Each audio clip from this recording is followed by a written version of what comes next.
In cultural programs, you don't see a lot of indignation. Indignation doesn't pay.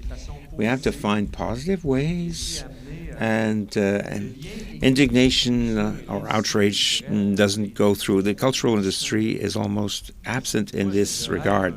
I dream of a day when a well-known artist would be ready to maybe not bear witness to his faith or her faith, but be there and be linked. We know that at a certain time, Grégory Charles took part in the World Youth Days shows in Quebec City, but he wanted to keep aloof. He kept his distance. He wrote a lot of good things. He does lots of good things. What he's experiencing as a Christian goes beyond what he does. But we have to pray that well-known personalities should feel called to witness, because it's very strong. In other parts of the globe, there are some. Maybe Natacha Saint-Pierre, she made a record on Little Threes, which is not distributed yet in Quebec, and she made great testimonials about rediscovering her faith, how she rediscovered her faith with that project. Will Natasha one day bear witness?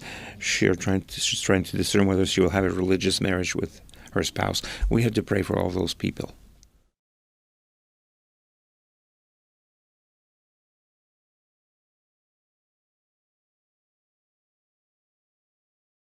And I feel that there are some poles of hope, beacons of hope. Of course, people from youth pastoral work, pastoral jeunesse, do a lot of great work. But when they work together with movements and groups, I spoke about this idea of working together. For youth, pastoral action, for the youth, it's the same thing. Each time I see energy and passion, we feel the Holy Spirit circulating. We can't be discouraged when we attend those youth meetings, like the Youth Summit in Saint-Georges-de-Beauce or elsewhere. We see these young people occasionally on the media too. Recently, the Saint Thomas d'Aquin Parish in Quebec City, they started an ice canoe team for the Carnival of Quebec canoe race, and there are various other races in the province. So they get around, and on their canoe it says Saint Thomas d'Aquin Parish, Thomas Aquinas Parish. It's young people with two priests. There was a great program on Radio-Canada about that. It was a direct testimonial of Christian life. It was very interesting. It was a live commentary. Young people who would be active, I don't know. It would be interesting to come up with some statistics. It's a small minority of young people, but that's the creative minority that Benedict was speaking about. We have to give them the tools and the resources so that they feel strong enough to become apostles and missionaries. That's our big challenge. We're all called upon, not just the young, we're all called upon to be apostles and missionaries. But when the young people catch this virus, the diocesan teams are taken aback by such enthusiasm.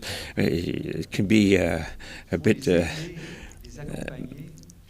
surprising at times. We have to accompany them and support them and not curb their enthusiasm. It's a great challenge for pastoral teams in the dioceses.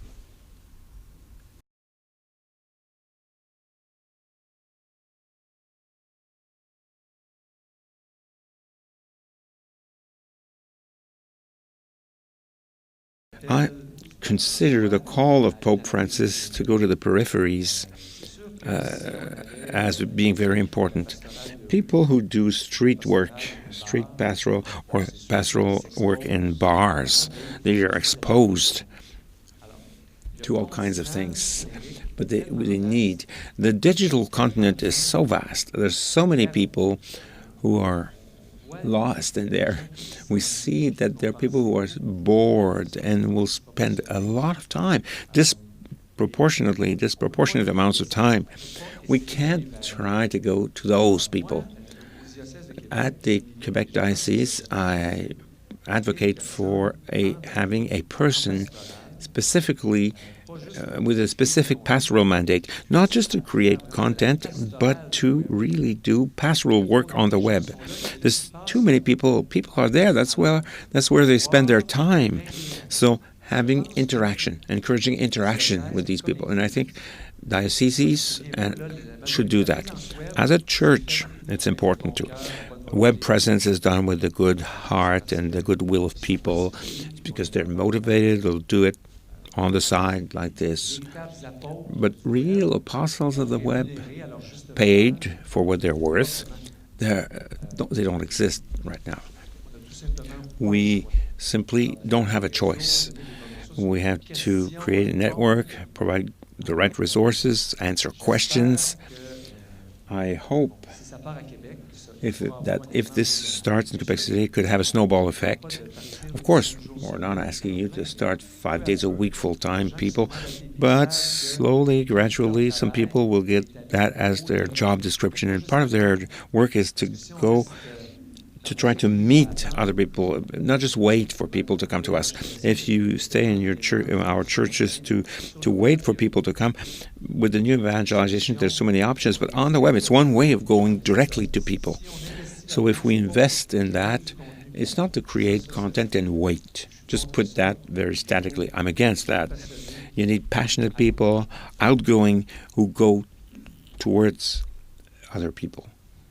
Speaking up is a priority, and speaking up, the good old letter to your daily or to the weekly, the comment you make on a blog, it's simple, it doesn't require a lot of time, and everyone can do that in a very simple way. Here, there, and everywhere, there are young people who are pushing in dioceses, in religious communities, for us to take our place, but without absolutizing anything.